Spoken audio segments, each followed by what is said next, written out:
আসসালামু আলাইকুম প্রিয় দেশবাসী, দেশে এবং প্রবাসে যে যেখানে আছেন সকলকে স্বাধীন বার্তা বিজিবি চ্যানেলের পক্ষ থেকে স্বাগতম জানাচ্ছি। সাথে আছি আমি অ্যাডভোকেট ফকির আব্দুল মজিদ, সাবেক সংসদ সদস্য প্রার্থী, চেয়ারম্যান বাংলাদেশ জনঐক্য পার্টি বিজেপি।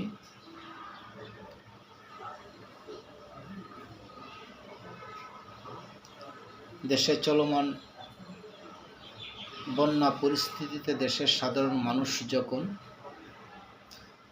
তথা দেশের পূর্বাঞ্চলের একটি বৃহৎ জনগোষ্ঠী যেখানে লক্ষ লক্ষ মানুষ বন্যায় ক্ষতিগ্রস্ত হয়ে দুর্বিষহ জীবনযাপন করছেন, সেই মুহূর্তে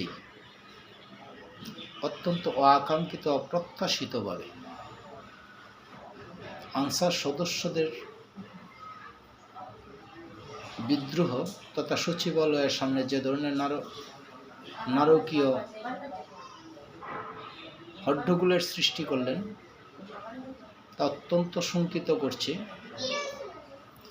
বিশেষ করে দেশের এই চলমান পরিস্থিতিতে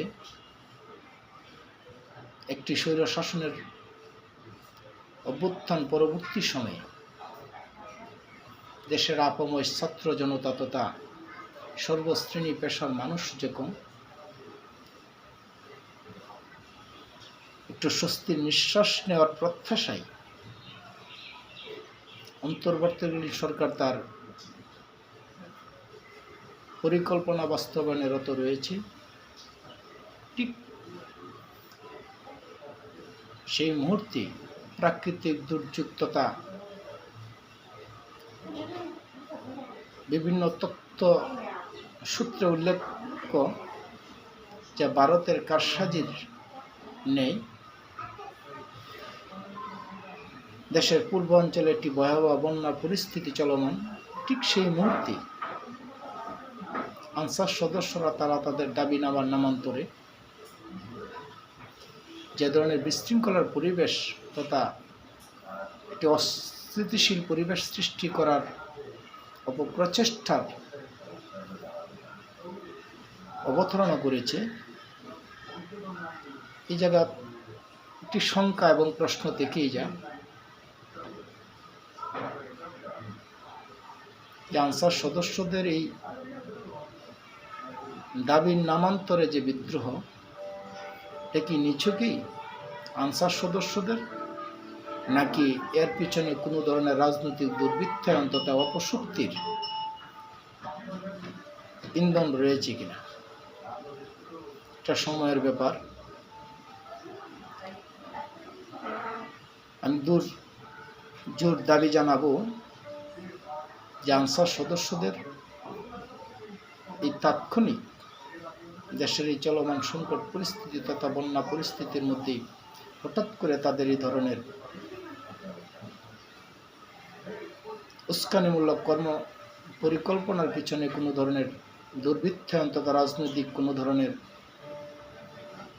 অপকৌশল রয়েছে কিনা তা রাষ্ট্র খতিয়ে দেখবে। পাশাপাশি বলতে চাই, একটি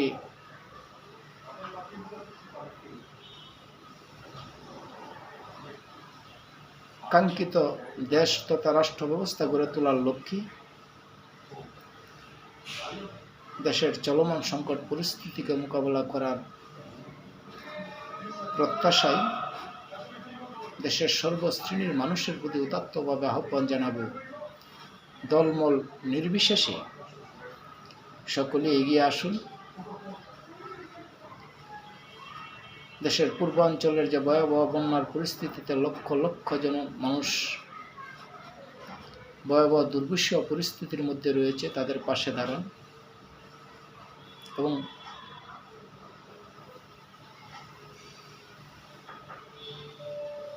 কাঙ্ক্ষিত দেশের স্বপ্নকে বাস্তবায়ন করার লক্ষ্যে সমস্ত ভেদাভেদ দ্বন্দ্ব ভুলে গিয়ে ছাত্র জনতার সেই রক্তঝরা অর্জনকে স্বপ্নে বাস্তবায়ন করতে স্বপ্নকে বাস্তবায়ন করো তো আগামীর একটি সুন্দর দেশ বিনির্মাণে ঐক্যবদ্ধ সমাজ ব্যবস্থা গড়ে উঠুক, যেখানে থাকবে না কোনো রাজনৈতিক হিংসা, বিদ্বেষ, শ্রেণী বৈষম্যতা। আমরা সকলেই দেশের মানুষ, এই জনপদেরই মানুষ, আমরা সকলেই বাঙালি। বিদায় এই দেশের মানুষ হিসেবে আমরা আর কোনো পরাধীনতার শৃঙ্খলা আবদ্ধ থাকতে চাই না। একটি কাঙ্ক্ষিত স্বপ্নের সোনার বাংলা গড়ার লক্ষ্যে অন্তর্বর্তীকালীন সরকারের উপর যে গুরু দায়িত্ব অর্পিত রয়েছে, আসুন দেশের সমস্ত শ্রেণী পেশার মানুষ আমরা তার সহযোগিতার হাত বাড়িয়ে দিই।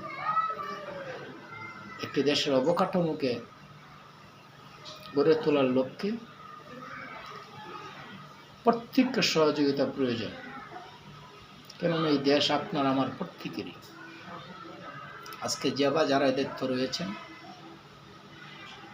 এই দেশ শুধু তাদের একার নয়। বিদায় সেই অন্তর্বর্তীকালীন সরকারকে প্রত্যেকেরই সহযোগিতার হাত বাড়িয়ে দেওয়া উচিত। পাশাপাশি বিনীতভাবে অনুরোধ করব,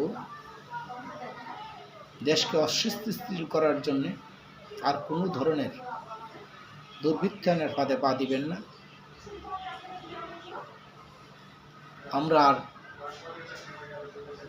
সেই দুর্বৃত্তায়নের রাজনীতিতে ফিরে যেতে চাই না। এদেশের মানুষ প্রত্যাশা করে স্বাধীনতার 53 বৎসর পরে এসে একটি কাঙ্ক্ষিত স্বাধীন বাংলা স্বপ্নকে বাস্তবায়ন করো তো দেশ এবং দেশের মানুষের কাছে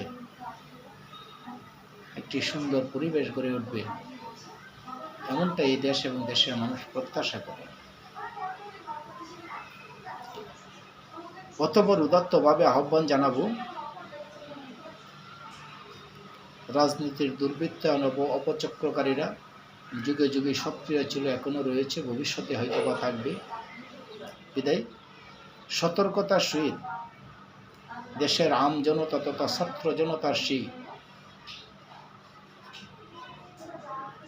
কাঙ্ক্ষিত বিজয়কে লালন করে ধারণ করে একটি স্বপ্নের সুন্দর বাংলা এগিয়ে যাক, এটা দেশ এবং দেশের মানুষের প্রত্যাশা।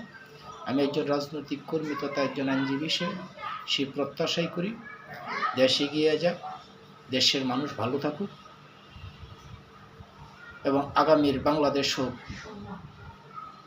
উন্নত সমৃদ্ধির বাংলাদেশ, আগামীর বাংলাদেশ হোক কলহমুক্ত বাংলাদেশ, আগামীর বাংলাদেশ হোক দুর্নীতিমুক্ত বাংলাদেশ, আগামীর বাংলাদেশ হোক সর্বসাধারণের বাংলাদেশ। সেই প্রত্যাশায় রাখি। জয় হোক জনতার, জয় হোক বাংলার।